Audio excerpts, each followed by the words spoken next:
Hello, and thank you for being here now to support my brother Richard.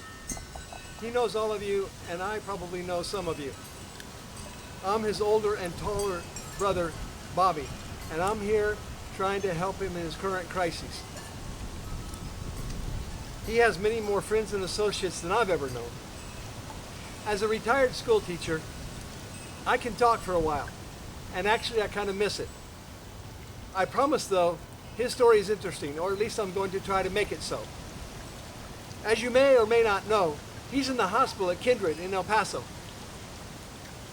On about June 10th, he had emergency surgery for a serious condition called Fournier's.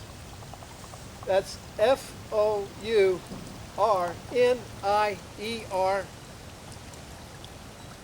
apostrophe S. Without going into a lot of detail here, I can tell you that it is a condition that is potentially life-threatening due to the risk of sepsis. Here's the definition of sepsis. I had to look it up.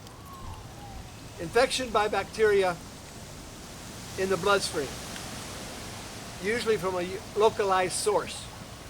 Sepsis is characterized by a fever and increased heart rate and signs of a systemic infection in the bloodstream. If you Google Fournier's, it'll explain just how dangerous an infection it is. In a way, he was very fortunate. Imelda, his wife, who has had training as a nurse, insisted that he go to the hospital. Although it did take him a week to agree and go, they caught it early, before it got too pervasive. Still, it was pretty invasive. The surgery might have been much more extensive. As it is, he is likely to recover. He'll have 2 more operations, and one of them is plastic surgery for reconstruction. The doctors are saying that it could be up to 3 months and maybe even 6 months before he'll be able to go back to work. He has used all the leave time that he had built up. There is an option, though, that might be available to him for another 60 days from the pool of the City of El Paso employees who have donated a few of their days off. He is eligible because he also has contributed to the pool. After that, he'll be on medical leave, which pays nothing. Imelda is currently not working and is hoping to still be there when he comes home for recuperation with home health.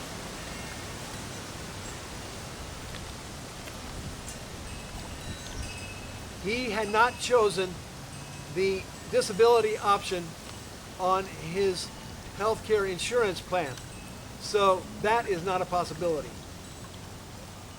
He is looking into other choices. The state of Texas, for example, offers disability, but the minimum time off work is 1 year. Human Resources at his job is looking into his chances for welfare and maybe even Social Security income. One of Richard's sisters, Catherine, came up with the idea for a GoFundMe page, and I helped him put it together, so the glitches are my fault. We're still working with them to use his name in the search on their homepage. I chose a cute but useless name for his page.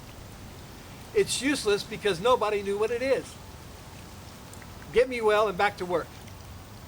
For anyone interested to contribute something to his cause, here are the active links at this time.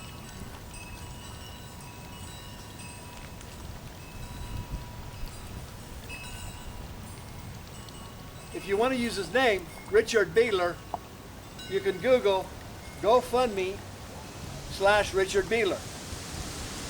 Or you can download the GoFundMe app and use his name, Richard Boehler. To use the Get Me Well and Back to Work, you just go to the GoFundMe website and enter that into the search engine. Donations of any amount are heartily accepted and appreciated. Along with the regular household expenses, he's going to be responsible for his part, his premiums of his health care insurance, so he continues to have coverage.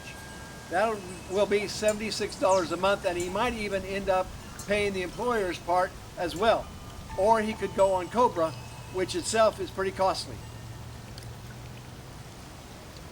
He is one tough dude and has been through serious health issues before.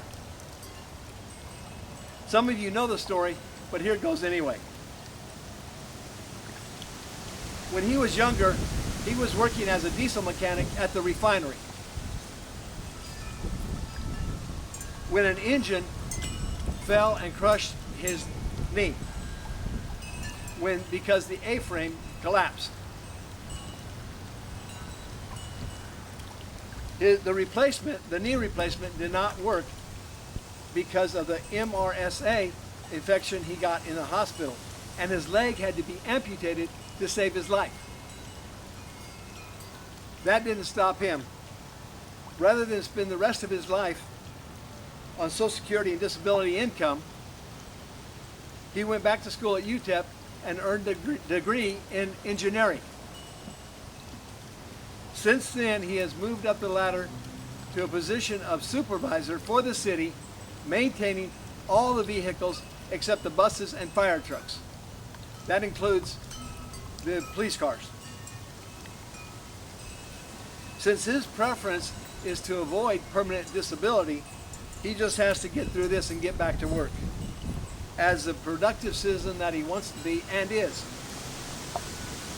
Thank you for your prayers and kind concern for my little bro, Richard. May God bless and keep you. Man.